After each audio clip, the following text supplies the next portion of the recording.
productivity, but also the plan that the New World Order has had for us has been special in this world, because we're the only people who still have that sovereignty right here.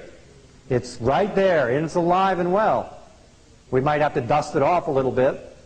We might have to practice a little bit more, start behaving like sovereigns a little bit more than we are, take a lot more responsibility than we have in our lives, stop depending on other people, stop pointing the finger at other people and blaming other people for your problems, stop being a victim, start being responsible.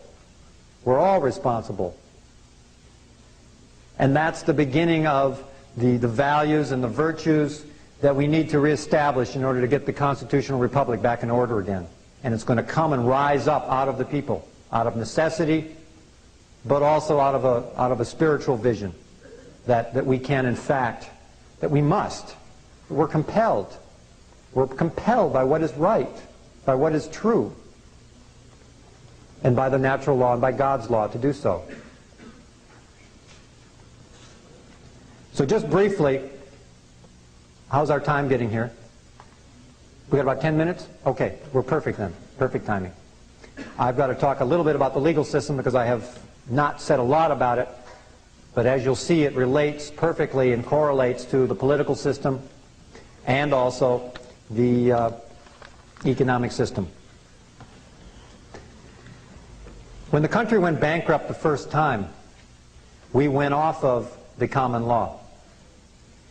Prior to 1938, all the law that was practiced was common law, which is constitutional law, which was case law, which meant common law meant you had due process, jury trials. As long as there were sovereign people and there was common law and there was a valid money system, the republic was in order. As long as you had the sovereign people, the sovereign states, and the common law and a constitutional money system, the republic is in order. When the sovereign people begin disappearing, when the country goes bankrupt, then the common law disappears, and then you have negotiable instruments law or bankruptcy law. Ever since 1938, we've been dealing in the Uniform Commercial Code, negotiable instruments law, law of the law merchant, the international law of the high seas, and the law of the creditor is admiralty. Admiralty jurisdiction, maritime procedure. The sovereigns do not exist on the land.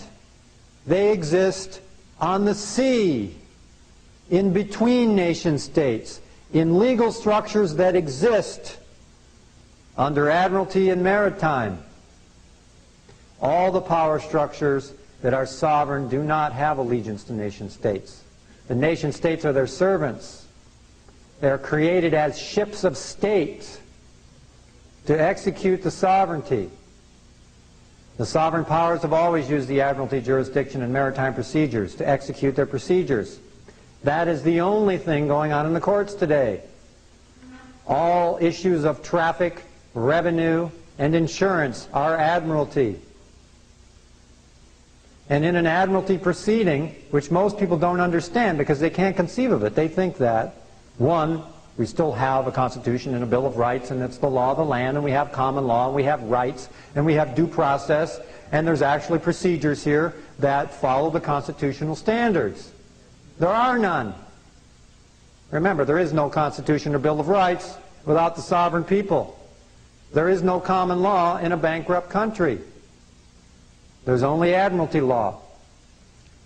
In 1933, when the country went bankrupt, it declared a perpetual state of national emergency, which was bankruptcy.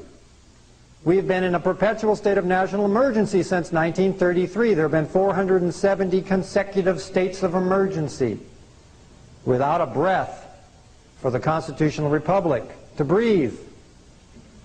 One executive order after another. Also, in a perpetual state of national emergency, the Constitution is suspended as well. And so what is being executed in the legal systems today under Admiralty jurisdiction and maritime procedures. When you get a traffic citation, it is a maritime procedure. When they are impounding your property, it is a maritime procedure. When they have forfeited your land, it is a maritime procedure. But they don't tell you that. They play games and they pretend with you. The second they seize your property, they've executed an Admiralty claim. They seized your vessel or your vassal. A vassal is a slave. You'll look on the California registration, you'll see the registration is for vessels. All of your property is a vessel, whether it's on land or on sea. And an Admiralty proceeding is initiated at the moment that they seize your vessel or your body, which is their property, and a vessel as well, when they arrest you. In an Admiralty proceeding, you cannot challenge jurisdiction. Jurisdiction is assumed the second they confiscate the property. Then what the courts do is they shift from Admiralty to equity, without telling you, and now they perform under a quasi-contract. Because in an Admiralty contract, if it was an Admiralty jurisdiction, there would have to be a signed international contract in force. But they know there isn't one with your name on it. But there is one with the name of the Federal United States on it. And since you're a subject of the Federal United States,